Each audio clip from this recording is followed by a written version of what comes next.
Yes, thank you, Lorato. Thank you, my colleagues, members of the media. Thank you so much for really doing what in a democratic environment by always keeping society involved of developments in our country, whether negative or positive.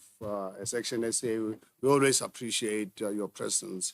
More importantly, I think let me really thank South Africa at large, those who are watching on live streams and whatever platform that they're following. Thank you so much.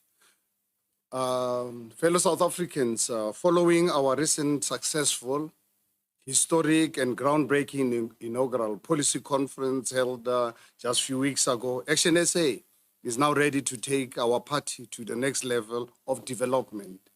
That is the announcement of premier candidates for all provinces, an important step to take the party to the next higher level in preparation of all important 2024 provincial and national elections in another 7-8 months' time. Remember, in 2021, we only contested municipalities in the 2021 local government election, competing as the logo, complements of the IEC, Independent Electoral Commission.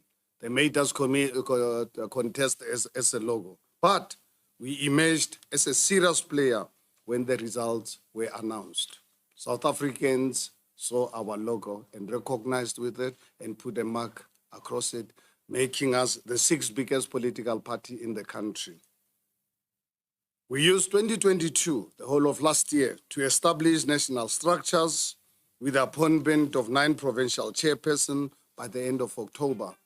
For some of you to remember very well, I had committed to have all 9 provincial chairpersons by December. But I was lucky enough, working with dedicated fellow actioners, we achieved that objective by end of October 2022.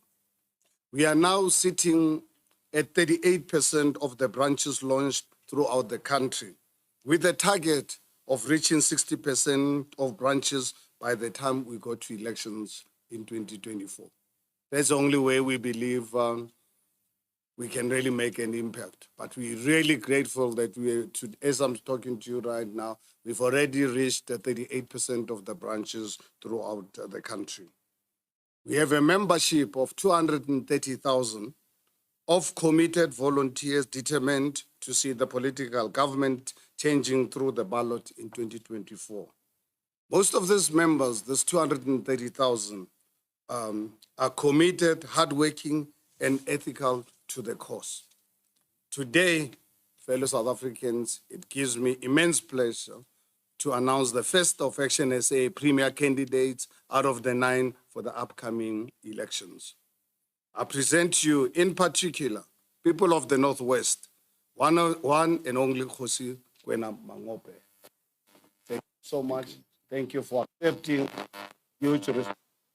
Now, actually, I first approached this gentleman. I thought I was taking a chance, but fortunate enough, risk is part of my DNA, and he gladly accepted the responsibility. Thank you so much. Kgosi Mangope, as all of you are aware, is the son of the late Lucas Mangope, the president of the former homeland of Bophuthatswana, one of the most successful and particular leader of our time. Kwena has big shoes to fill. We rarely recognize this. And I keep saying this to him. Kwena, I know your father's shoes were too big, but please try and really carry them through. Because we have full confidence in his ability to shake up the failed Northwest Province.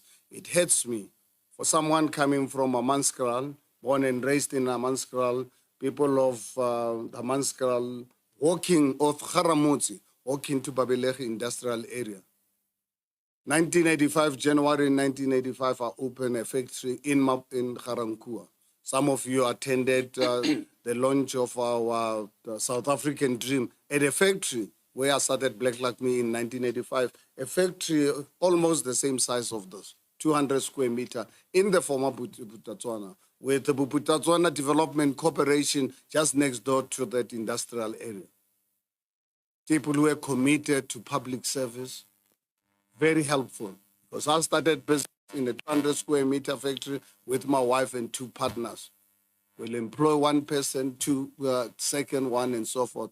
In just over a year, out of the 10 units, we were already occupying 5 units out of the 10, employing over 100 people. 18 months later, we moved into 1,500 square meter factory in Bophuthatswana. Why this was happening? We had the public servants who were there to assist us, not expecting us to buy them cold drinks.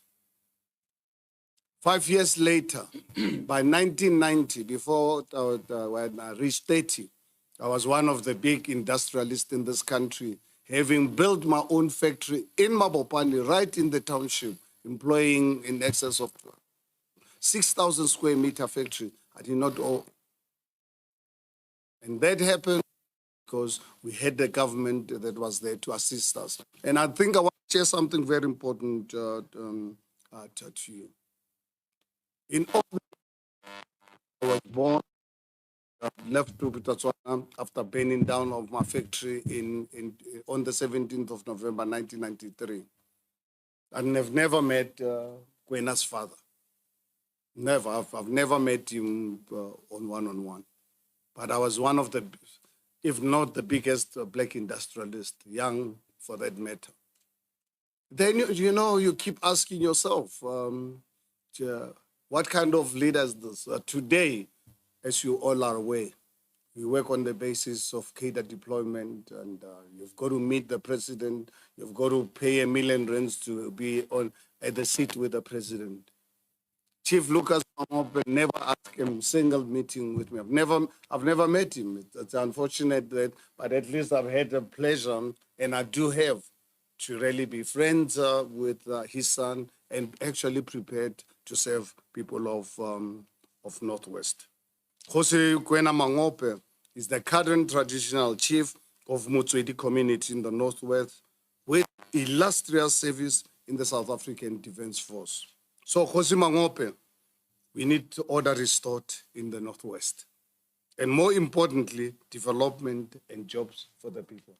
When I grew up in the 70s, people of Haramutsi, my sisters, people who did not work were those who did not want to work. There was law and order. You kill someone, the police will find you, and you will be severely punished. You come from the military environment. We need law and order because that's the only way you can really bring a nation economy. The North Pole said an abundant mineral. I remember very well when I was selling Black Lagme in the 80s in the Northwest, in particular Rustenburg. I don't know if some of you remember well, some of you might be young enough to understand. In the 80s, at one stage, Rustenburg was known to be the fastest growing town in the world because of the mineral resources. Go to Rustenburg today, it'll break your heart.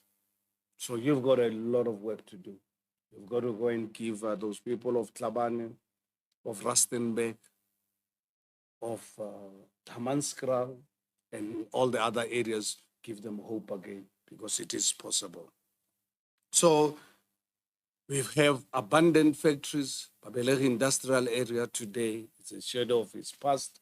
We need to really go and open those factories in Mohwase, in other areas. What people really need is ethical and servant leadership. And all of us as Section SA, Senate, when I presented your credentials to them and my proposal that I suggested that to be the first premier candidate that I announced, and we will be announcing others in coming weeks, in coming months. Our deadline to have all 9 provinces covered is the end of February next year. And I'm confident I might be able to achieve it before the time. But obviously, my commitment to Senate and people of South Africa is that all 9 provinces will be covered by the end of February next year. With these few words, Tate Mangope, today it's your day. You're the man of the moment. Thank you so much for accepting this huge responsibility to serve our nation, not only Northwest, but to serve South Africa. Lerato, thank you so much for everything that you guys do, not only for Action SA, but to do for the people of South Africa. Tate Mangope, the floor is yours. Thank you.